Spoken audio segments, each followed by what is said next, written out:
நாங்கள் ஒரே பல்கலைக்கழகத்தின் மாணவர்கள். எங்கள் அப்பா மணிவண்ணன்ட்ட. ஆமா, எனக்கு மூத்தவர் எங்கள் அண்ணன். நான் வந்து இந்த அரசியலுக்கு வர்றதுக்கு முன்னாடி எங்கள் அப்பாட்ட உதவி இயக்குனராக இருந்து பணி செஞ்சேன். அப்போ இந்த அரசியலுக்கு தள்ளப்பட்டு தான் சொந்தம் செய்யும்போது எனக்கு எல்லாரும் இல்லை. அப்போ எங்கள் அப்பா வந்து என்னை தன் பையன் நினைக்காம என்னை கூட வந்து நின்று எனக்கு தோல் கொடுத்துட்டாரு மணிவண்ணன் அப்பா. இப்போ எங்கள் அண்ணன் குறிச்சி செல்வா, உனக்கு உனக்கு இடையில உனக்கு ஜூனியர்னு நினைச்சு இது பண்ணிடுறாங்க செல்வா. இப்போதைக்கு நமக்கு அவன் தாண்டா இருக்கான், அவனை பிடிச்சுதாண்டா நம்ம ஏதாவது செஞ்சாகணும் நம்ம இனத்துக்கு, வா செல்வான்னு கூட்டிட்டு வந்தாரு. அப்ப நாங்க எல்லாம் இது எப்படி சொல்றதுன்னா குடும்ப உறவோட கொள்கை உறவாக இணைந்தவர்கள் நாங்க அண்ணன் தம்பிகள் எல்லாம். அப்படி என்னுடைய அண்ணன் சிவா எனக்கு ரொம்ப என் மேல ரொம்ப அன்பு. என்ன எனக்கு இன்னைக்கு வரைக்கும் ஒரு குற்ற உணர்வு, நானும் எங்க அண்ணனும் இணைஞ்சு பணி செய்யும் போது அதை ஒரு சிறந்த படமா வெற்றி படமா தர முடியல என்னால. அதுக்கு இன்னைக்கு வரைக்கும் எனக்கு ஒரு குற்ற உணர்வு இருக்கு. கதை சொல்லும் போது அவருக்கு தம்பிக்கு அடுத்த படம் பகலம் தான் எடுக்கிறதா இருந்தது. அவருக்கும் அது விருப்பம், அப்ப எனக்கு அது விருப்பம். ஆனா என்னுடைய தம்பி மாதவன் அதை ஒத்துக்கல. அது காரணம் ரொம்ப கடினமா இருந்துச்சு. தம்பி படத்துல அவரை ரொம்ப நான் கஷ்டப்படுத்திட்டேன். கையெடுத்து கும்பிட்டு அப்படி மறுபடியும் அண்ணா வேணாண்ணா அப்படி ஒரு கொஞ்சம் இடைவெளி விடுங்கன்ட்டாரு. இந்த கதையில நடிக்கணும்னாரு. நான் இந்த சரி எடுப்போன்னு எடுத்தேன். தமிழ்லயே கொஞ்சம் உரையாடல் எழுதிட்டேன். தம்பியில ஒரு 90 விழுக்காடு தமிழ்ல இருந்தது. அது வெற்றி அடைஞ்சிருச்சு. அப்புறம் இதுல முழுக்க தமிழ்லயே உரையாடல் எழுதுனா அதுல என்ன பாத்தீங்கன்னா, ஐ லவ் யூ என்று வர வேண்டிய இடங்களில் எல்லாம் நேசிக்கிறேன் நேசிக்கிறேன் என்று வருவது நெருடலாக இருக்கிறது என்று விமர்சனம் எழுதினாங்க. எனக்கு என்ன செய்யறது தெரியல. என்னுடைய அண்ணன் காசி ஆனந்தன், அவர் உணர்ச்சி பாவலர், ஈழத்து பாவேந்தன், அவர்கிட்ட போய் பேசிக்கிட்டே இருந்தேன். அவர்கிட்ட சொன்ன வருத்தமா அப்படி எழுதியிருக்காங்க, நான் அன்பை கூட தாய்மொழியில் பரிமாற தெரியாத ஒரு இனம் இருந்தா என்ன, செத்தா என்ன போட அப்படின்ட்டு. அப்ப நான் அந்த படம் எடுத்து கொடுத்துட்டு நான் எங்க அண்ணனுடைய அழைப்பின் பேர்ல ஈழத்துக்கு போயிட்டேன். போய் ஒரு வாரம் கழிச்சது பேசிட்டே இருக்கும்போது படம் ஓடலன்னு தெரிஞ்சிருச்சு. அப்ப யாரோ சொல்லியிருக்காங்க தம்பியோட படம் ஓடல, அதனால ஒரு வருத்தத்தில் இருப்பான் போடுறதுன்ட்டு. அப்ப கேட்கல படம் என்னாச்சு கதை என்ன, யாரும் சொல்லியிருக்காங்க இது காதல் கதை உள்ள அப்படின்னு சொல்லியிருப்பாங்க.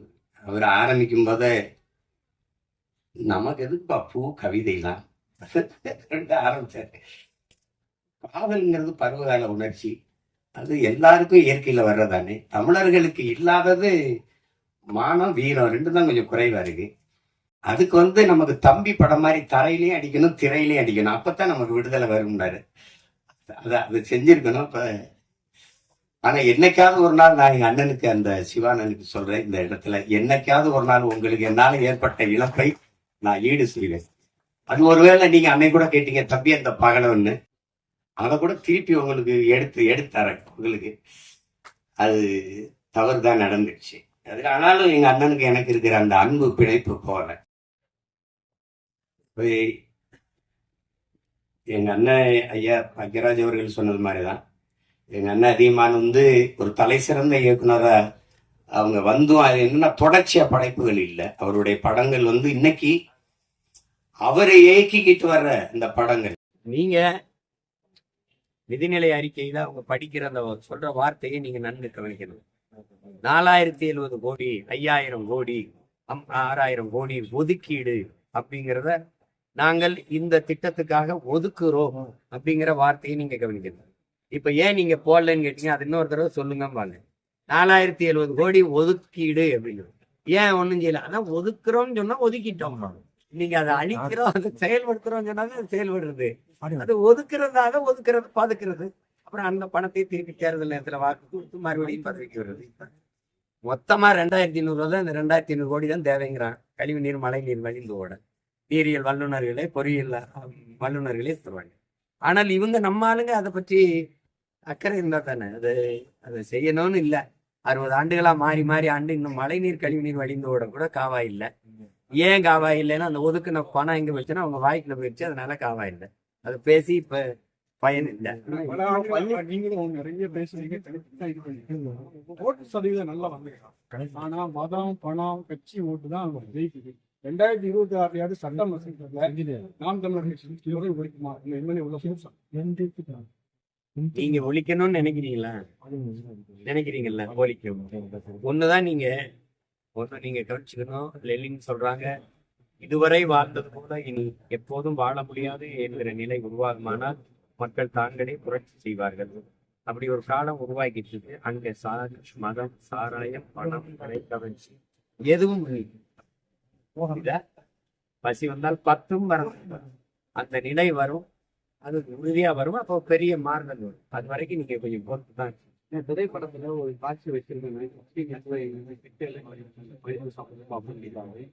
முதல்ல பாத்தீங்கன்னா இங்க இரும்பு இப்ப இருக்கிற பாத்தீங்கன்னா சிபிஎஸ்சின்னு ஒண்ணு இருக்கு. அதுல போனாவே நம்மளுக்கு வந்து இதை வேணும் அது வேணும். இப்ப பள்ளி வர திறக்கும் போது எல்லா இடத்துலயும் தனியார் பள்ளிகள் தான் அதிகமாயிருக்கு. எல்லாருமே வந்து ஓடுற காலகட்டங்களா சம்பாதிக்க முடியும். இதை எப்படி பாக்குறீங்க? ஏன்னா அரசாங்கம் அரசு கல்வியை எடுத்துட்டு வந்து சேருங்க, பள்ளியில சேர்த்துடுங்க அப்படின்னு சொல்றாங்க. அரசு பள்ளிகள்ல தரம் இல்லை அப்படின்னு சொல்றாங்க. அதை ஒத்துக்கணும். தரம் இல்லைன்னு சொல்றாங்கன்னு மக்கள் சொல்றாங்க. தரம் இல்லைங்கிறத முதல்ல இப்ப எந்த அமைச்சர், சட்டமன்ற உறுப்பினர், மாமன்ற உறுப்பினர், பாராளுமன்ற உறுப்பினர், அமைச்சர்களுடைய பிள்ளைகள் யார் ஒருவர் அரசு பள்ளியில் கல்லூரியில படிக்கிறார்? காரணம் என்ன? தரம் இல்லை. இவங்கள யாருக்கு உடல்நிலை சரியில்லைன்னா அரசு மருத்துவமனையில படுத்து மருத்துவம் செய்து கொடுக்குறாங்க. காரணம் என்ன? தரம். தம்பி செந்தில் பாலாஜியே ஓமந்தூர் ராமசாமியார் தாத்தா பேர்ல இருக்கிற இதுல நீங்க சேர்த்தீங்க. 2 நாள்ல திருப்பி என் காவிரி கொண்டு போனீங்க. நீங்க நடத்துற மருத்துவமனை, உங்க அரசு மருத்துவமனை, அதுல இருந்து என் காவிரி கொண்டு போகணும். ஏன்னா தரம். ஐயா கருணாநிதி அவர்கள் படுத்தது எங்க? எம்ஜி ராமச்சந்திரா காவிரி. அம்மையார் ஜெயலலிதா எங்க மருத்துவம் படுத்தாங்க? அப்பலோ. ஐயா எம்ஜிஆர் எங்க? அப்பலோ. அப்ப நீங்க அதிகாரத்தில் இருக்கிறவங்களே காட்டுறீங்க அரசு மருத்துவமனை தான் தரமா இருக்கு. அதே மாதிரி இவங்களே வந்து தனியார், ஏன் அரசு பள்ளியின் தரம் உயர்த்த முடியலைன்னா தனியார் பள்ளி கல்லூரிகளை நடத்துகிற பெருமக்களே அமைச்சர் பெருமக்களா இருக்கு. அப்ப அரசு பள்ளி கல்லூரியின் தரம் இருந்துச்சுன்னா உங்க கல்லூரி வியாபாரம் படுத்தணும். இப்ப எந்த அமைச்சருக்கு கல்வி நிறுவனங்கள் இல்லை? எந்த அமைச்சருக்கு மருத்துவக் கல்லூரி இல்லை? சொல்லுங்க, நீங்க சொல்லுங்க. அதை மாத்துறதுக்கு பேர் தான் மாறுதலுங்க. அதுதான் புரட்சி, அதுதான் மாற்று அரசியலுங்க. இப்ப அதை செய்யறதுக்கு கொஞ்சம் நீங்க எங்களை ஊக்கப்படுத்தணும். போச்சு தனியார் மய, தாராளமய, உலகமய பொருளாதார கொள்கையில எல்லாவற்றையும் அறிவை வளர்க்கும் கல்வி, உயிரை காக்கும் மருத்துவம், உலக உயிர்களின் உயிர் தேவையா இருக்கிற நீர், 3ஐயும் விற்பனை பண்டமாக மாற்றிவிட்ட நாடுல சுடுகாடு. அது மாற்றி வித்துருச்சு. அறிவை எப்படி நீ விற்பனை பொருளா மாத்தின? உயிரை காக்கும் மருத்துவத்தை எப்படி வியாபாரமாக்குன? மருத்துவம் ஒரு மகத்தான சேவை, அது என் மக்களுக்கு தேவைங்கிற கோட்பாட்டுல நீ இயங்கி இருக்கணும். ஒரு நாட்டின் வளத்திலே ஆகப்பெரிய வளம் கல்வி வளம் தான், அறிவு வளம் தான். அந்த அறிவு எப்படி, அறிவு கருவறை எப்படி வர்த்தக வியாபார அறையா மாறிச்சு? எப்படி வர்த்தக அறையா மாறிச்சு? மாத்துறது யாரு? நல்ல காசு கொடுத்தா நல்லா படிச்சுக்கலாம். காசு இல்லைன்னா எத்தனை குடும்பத்து பிள்ளைகள் படிக்க முடியாம இடைநிறுத்தம் செய்யறாங்க? அரசு பள்ளி கல்லூரியின் தரத்தை உயர்த்த மாட்டாங்க. காரணம், இவர்களுடைய கல்வி நிறுவனங்களின் வசூல் பாதிக்கப்பட்டோம். அதானே யாருக்கு கல்வி நிறுவனங்கள் இல்லைன்னு சொல்லுங்க. எந்த அமைச்சர்? கல்லுக்கடை ஏன் திறக்கல?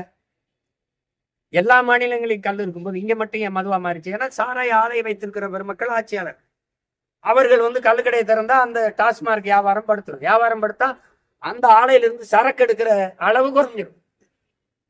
அப்ப புரியுதுன்னு நினைக்கிறேன். இதை தெரிஞ்சுக்கிட்டே நீங்க அண்ணன் திருப்பி இந்த கேள்வியை கேட்டுக்கிட்டு இருக்கிறீங்க. அதை மாத்தணும்னு தான் தனிச்சு நின்று போராடுறேன். எனக்கு ஆதரவு கொடுங்க. நன்றி. தேர்தலில் ஒரு ஓட்ட போட்டு வந்துட்டாரு தமிழ்நாட்டின் சீமான் துற பிரபாகரன் பிள்ளைகளாய் களத்தில் இறங்கி போராட.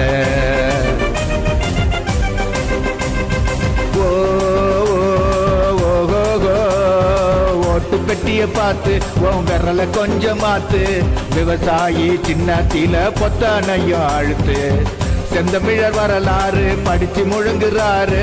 கத்தலிக்கும் தமிழனத்தை தட்டி தூக்குவாரு. நம்மார்வார் வழியினிலே ஆட்சி நடத்துவாரு. பச்சை புள்ள ரத்தங்களில் பதியம் போட்ட பாரு. நம்ம